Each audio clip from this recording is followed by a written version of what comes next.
Buenos días, el día de hoy hablaremos sobre las operaciones de conjunto y el lenguaje SQL. El objetivo de este video es entender e identificar las funciones de agrupación de datos y los comandos que se utilizan junto con ellas. El contenido de este video está conformado por 4 secciones, lo que es la introducción, la agrupación de datos a través del Group B, el uso del IN y las conclusiones.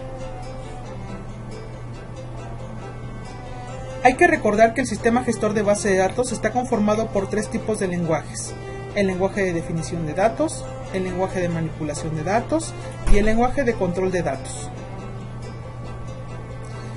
Las instrucciones que veremos a continuación corresponden al lenguaje de manipulación de datos.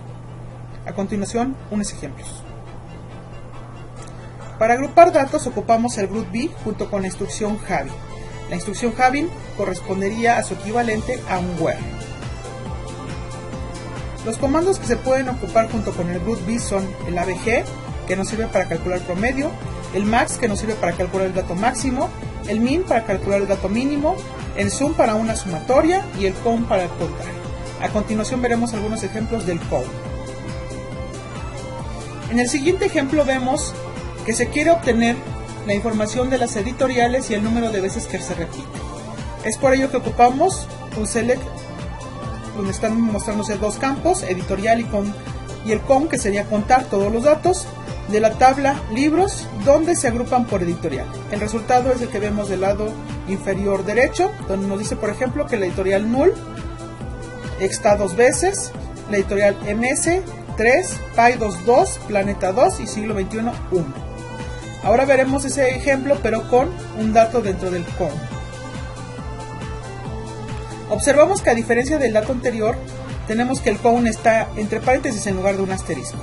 Y obtenemos el resultado siguiente: Null 1, MS 2, Paidos 1, Planeta 1 y Siglo XXI 1. A continuación la explicación.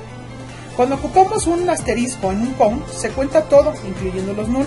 Pero cuando se coloca un campo dentro, solamente se cuentan aquellos datos diferentes a null. Entonces hay que tener cuidado que vamos a contar, si todos los datos o únicamente algún campo en específico. También podemos ocupar el having dentro de esta instrucción que nos permita establecer condiciones.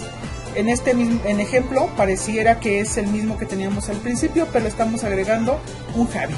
Nos estamos poniendo un having con asterisco mayor a 2. Esa es la condición que estamos poniendo, es decir, que nos muestre únicamente aquellas editoriales cuyo contador sea mayor a 2. Y el único caso que presenta es MS. Para el uso del IN, esta operación nos permite a nosotros incluir una lista de valores especificada. Y aquí vemos el ejemplo. Tenemos la primera sección donde tenemos que muestre todos los libros donde el autor sea Borges o el autor sea Paenza, ¿sí? A través de las instrucciones OR para establecer 2 expresiones.